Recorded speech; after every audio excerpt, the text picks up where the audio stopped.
当我第一次拿到这支镜头的时候，让我想起20多年前我爸爸送给我的一支二手定焦镜头，尼康28mm f2.8D。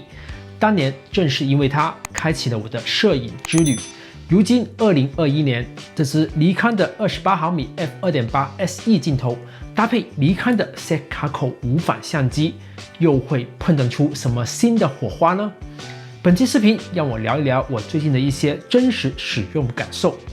Hello， 大家好，我是 Kelvin。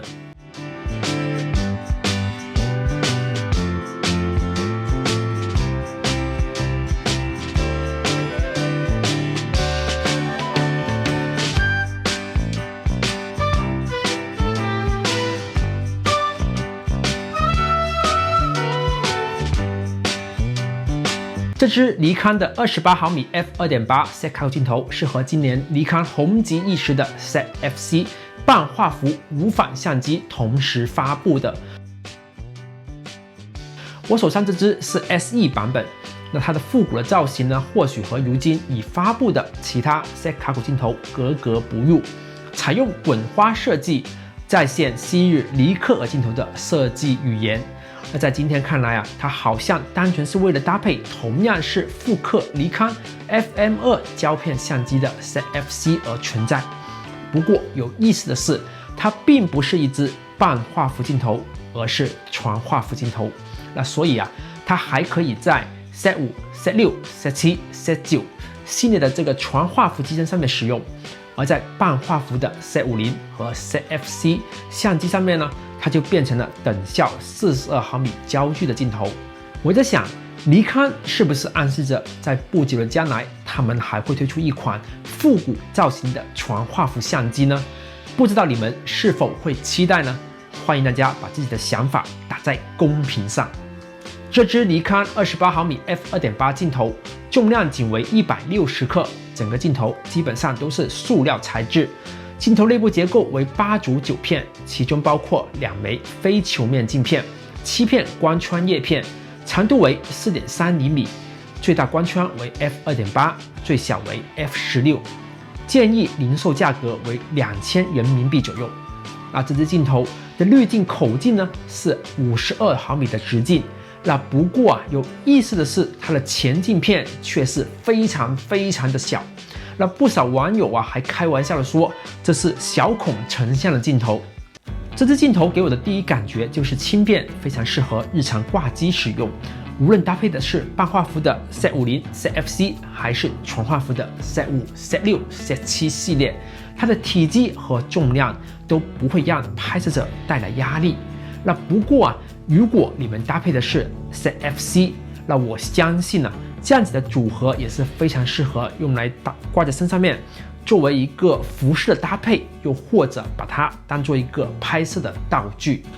在光学数值方面，尼康是如何在体积、画质还有价格上面进行取舍的呢？那在此啊，我要先说明一点，它并不是一支 S 系列的专业镜头，那所以啊，我个人并不会以专业镜头的定位去要求它，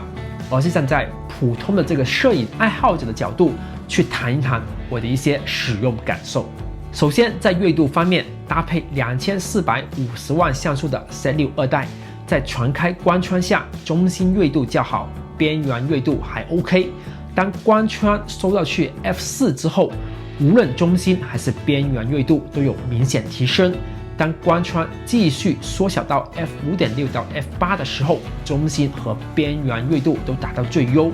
那随着光圈收缩去 F11 和 F16， 总体锐度都有一定程度的下降。那在全开光圈下，暗角还是比较明显的。那随着光圈的缩小呢，也有一定程度的改善。那不过啊，对于一支日常用来扫街记录生活的镜头呢，我个人并不会特别在意暗角的存在。那相反，我个人还挺喜欢镜头自带的这种视觉效果的。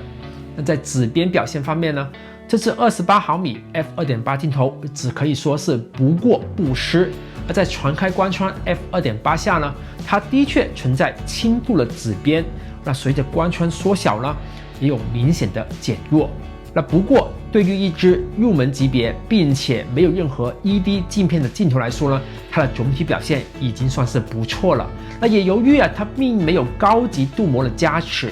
并且呢也没有搭配遮光罩，那这支镜头呢在看炫光方面呢，总体表现只可以说是中规中矩。而在焦位的表现中，那虽然有 f2.8 光圈，但是在定焦镜头的定位上面呢，它绝对称不上大光圈。那不过只要前景和背景拉开一定的距离，那还是有不错的虚化效果的。那至于它的虚化效果和光斑如何吧，大家可以通过样片看看是否合您的心意。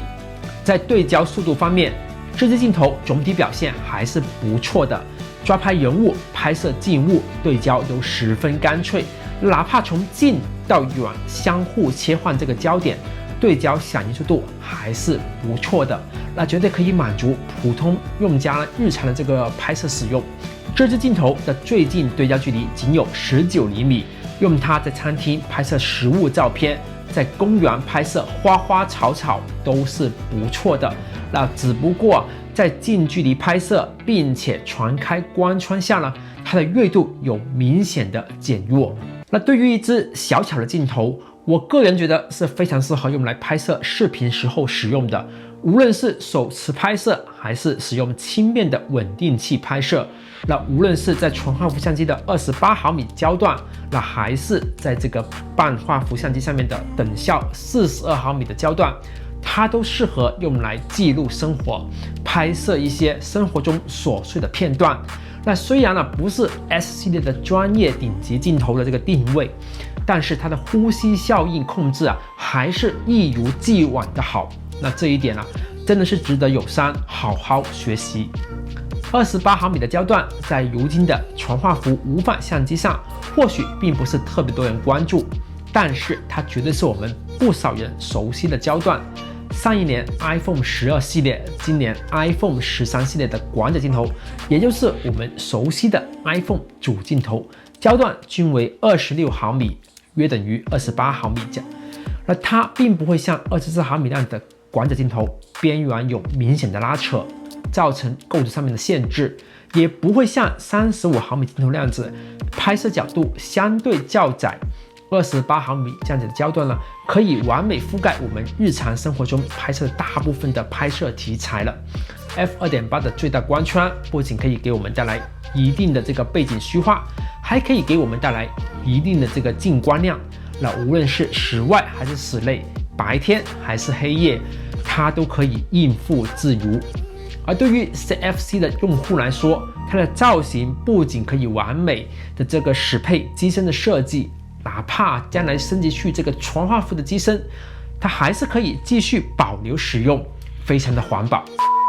那如果你们正在使用尼康 C 卡口的机身，并且预算也有限，同时还希望可以拥有一支轻便的 C 卡口大光圈定焦镜头进行日常的挂机使用，那无论是28毫米 f2.8 还是40毫米 f2， 或许都是您目前最好的选择。好了，以上就是本期视频的所有内容了。如果喜欢本期视频的话，请给我点赞、留言、投币，还有分享出去，还有记住订阅我的频道哦。感谢大家收看，我们下期视频再见，拜拜。